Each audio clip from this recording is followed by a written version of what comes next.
All right, today we're going to look at the idea of solving word problems involving inequalities.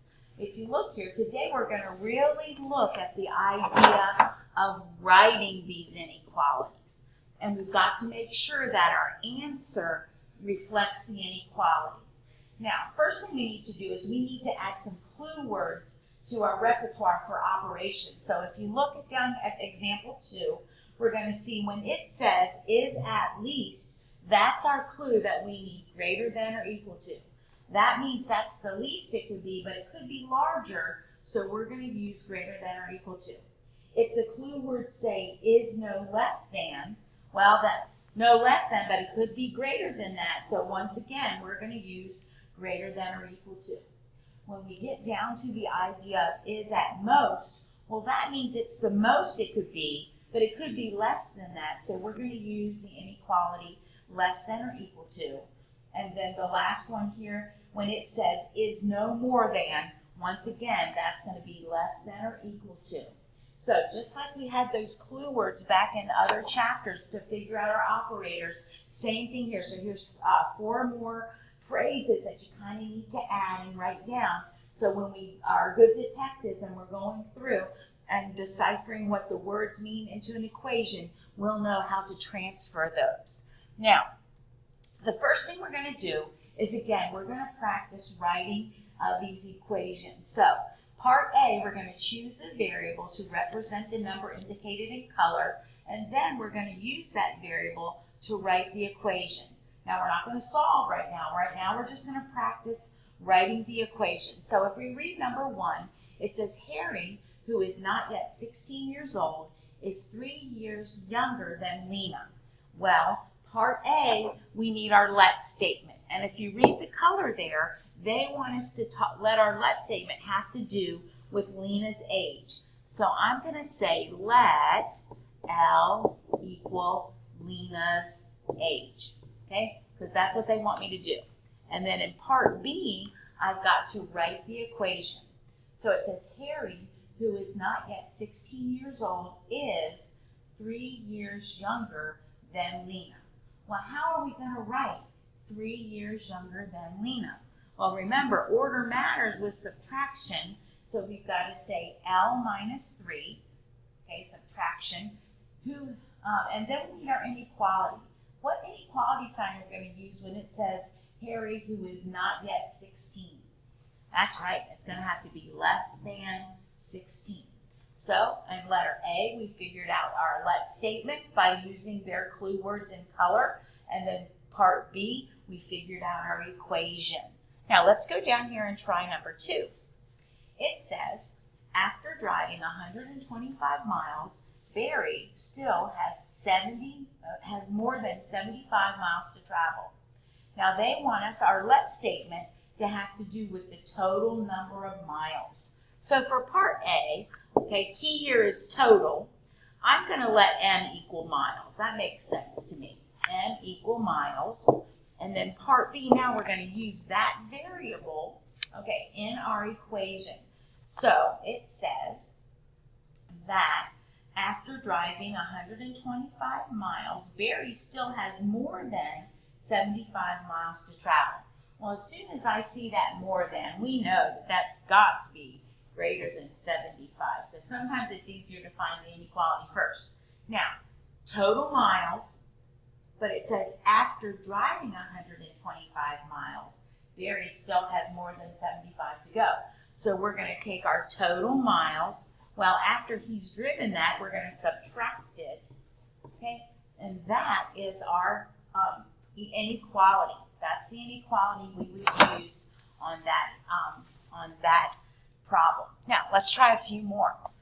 We're going to do the same thing. We're going to choose the variable. We're going to choose our let statement by what's in color, and then we're going to write the equation, but we're not going to solve. So let's look at number 3. It says Katrina's balance in her checking account is $160. She must deposit at least enough money in her account to be able to pay her car payment of about $295. So for my let statement, okay, they want me to talk about the deposit. So we're going to say let D equal the deposit. and now I need an equation. Well, let's think about it. She has $160 in the account. If we deposit money, are we adding money to the account? Yeah, we are. So we're going to say 160 plus her deposit. Now, she needs at least enough to pay her car payment. So what inequality do you think we're going to use? That's right. We need greater than or equal to 295. We need more than 295 in the bank account, so she'll have enough money to pay her car payment. So that's our let statement, and that is our equation. Let's look at number 4. Number 4 says, Dan bicycled 12 more kilometers than 1/3 the number of kilometers Manuel bicycled. Dan cycled at most 24 kilometers. All right, so we need a let statement. So we're trying to figure out the kilometers for Manny. So I'm going to say let K equal kilometers by Manny. I said Manny, but it's Manuel. All right, and now we need our equation. So it says Dan bicycled 12 more. Well, we know that's got to be 12 plus. Then 1/3 the amount, 1/3 K, of the kilometers Manuel biked, and he biked at Dan cycled at most 24. Well, remember we just said at most, that's the most it could be, so we're going to use less than or equal to. Now, let's look at our last equation here. We're going to, for number 5. It says the length of a rectangle is 7 centimeters longer than the width. The perimeter is no more than 38 centimeters. Well, they want me to do width, so we're going to say A, let W equal width. Now, we kind of need a second let statement here, because if I'm talking about perimeter, I need the width, but I also need length. So what are we going to say for the length? Okay, well, it says the length of the rectangle is 7 centimeters longer than the width. So we're going to have to say W plus 7 equals my length. Now, they expect us to know something. They expect us to know the formula for perimeter. And so we know that's 2L, and we said L is W plus 7 plus 2W, the 2 times the length plus 2 times the width. And then it says it has to be no more than 38 centimeters, so less than or equal to 38. So once again, we've got our let statements and we've got our equation. All right, now let's try and do the whole thing. Let's take care of the whole enchilada this time. Let's use our 5-step plan, and let's go ahead and solve these 2 problems, these 2 inequality word problems. So if we look at number 8, it says the sum of 2 consecutive integers is less than 100, and we're supposed to find the pair of integers with the greatest sum. Now, we're back to these consecutive integer problems. So step number 1 in our 5-step plan, we've got to find 2 consecutive integers. Okay, so if I need 2 consecutive integers, we need 2 let statements. So we're going to let n be the first integer. Now remember, if we're doing consecutive integers, we're counting by 1. So we're going to let n plus 1 be our second integer.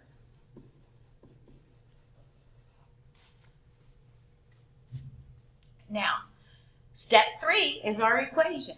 So when we look here, it says the sum of 2 consecutive integers. So we're going to take our let statements and we're going to add them. There's the first integer plus the second consecutive integer is less than, there's our less than sign, 100. Okay, so now we need to solve the equation. If I go to solve the equation, we're going to collect like terms over here. And so we're going to have 2n plus 1 is less than 100. We're going to subtract 1 from both sides. and then we're going to divide by 2, and we're going to get, I'm going to go up here, we're going to get n is less than, and we got 49.5. Now there's a problem with that because we're supposed to find integers, and integers are numbers and they're opposites. Integers don't include decimals. So we're going to look at our inequality sign, and since the inequality sign says we want less than, we're going to round down. So we're going to say n is going to be 49. Again, because I need an odd, 2 consecutive integers, and it's less than, we round down to 49. That's the greatest integer under 49.5 because it's less than, and that means n plus 1 has to be 50. And then if we add those together to get our check, we've got 99, and 99 is less than 100, so that's my check. So again, 5-step plan. Okay, step number 3 is the equation. Step number 4 over here is all our work. All right, and then step number 5 is our check. We always use our 5-step plan when we're working with story problems. All right, so let's go ahead and let's try the next one. I'm going to go ahead and get rid of all that ink so we can see where we're going. Let's move this up. Here we go, number 11. It says, a house and a lot together cost more than $86,000. The house costs $2,000 more than 6 times the lot. How much does the lot cost by itself? Well, if the house and the lot cost more than $86,000, I don't think we're in California, but let's see what we need to do here. Well, what are we solving for? Step number 1, we're figuring out what we're solving for, and we're trying to figure out the cost of the lot. Step number 2, I need a let statement, so we're going to let L equal the lot. Now, do you realize it says that the house and the lot together, and the house costs $2,000 more than 6 times the lot. So we really need a second let statement, and we're going to have to say 2,000 plus 6L equals the house.